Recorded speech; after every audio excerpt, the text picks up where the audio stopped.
La carta es simplemente oficializar una posición que ya uno entendía.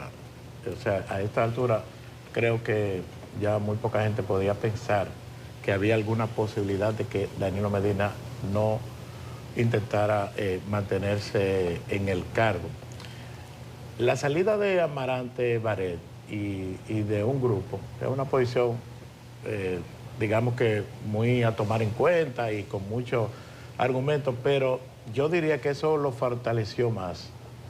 A partir de la salida de Amarante Baret, primero porque no eran muchos los dirigentes que salieron con él.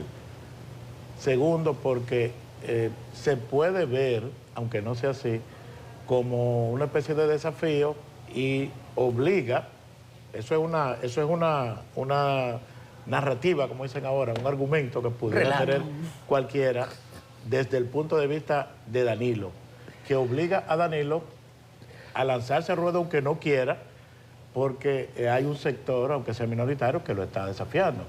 Eso me recuerda a mí, por ejemplo, el proceso del PRD cuando Hipólito buscó la reelección, cuando Hipólito estaba el presidente Mejía en ese momento, se reforma la Constitución, pero todavía después que se reforma la Constitución hay una posibilidad de que Hipólito no sea el candidato y hay un grupo de 7 dirigentes, o sea, una disidencia importante, 7 importantes dirigentes, se llamó el Grupo de los 7, que intentó frenar ese intento de reeleccionista, ese intento del PPH en ese momento para la repostulación.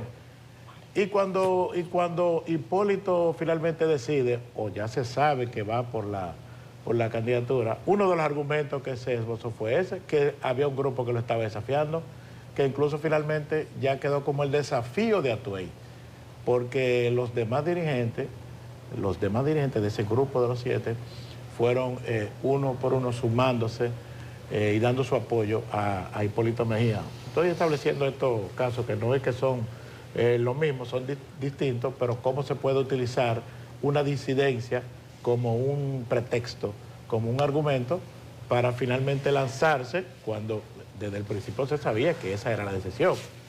Yo creo que muy poca gente pudo haber pensado. Sin embargo, pienso que en el caso de Domínguez Brito es inteligente su decisión de lanzarse, porque nadie se había animado, entonces alguien tenía que hacerlo. Francisco Domínguez Brito lo hizo.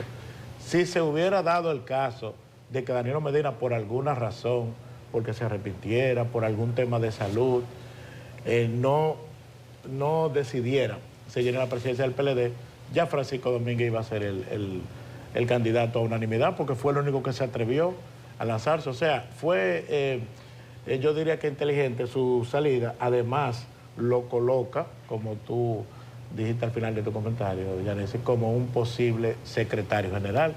Pienso que eso por ahí podría andar la cosa. Sin embargo, pienso que este es el final más o menos que se esperaba. Danilo Medina va a seguir al frente del PLD, va a seguir en la presidencia del PLD. Vamos a ver qué pasa con la Secretaría General y con los otros cargos. Danilo Medina, aunque yo siempre dije desde el principio, desde que se comenzó a debatir la posibilidad de que él se mantuviera o no, que el PLD necesita realmente a Danilo Medina como líder, independientemente de que sea en la presidencia o no, pero necesita el liderazgo de Danilo Medina. Aquí los partidos necesitan un líder. No debería ser así. Los partidos deberían sobrevivir con una directiva colegiada, pero normalmente ese no es el esquema que funciona aquí. Los partidos necesitan un líder y en este caso lo tienen ahí con Danilo Medina, 2 veces presidente, el PLDista con más condiciones para asumir ese rol, ese papel.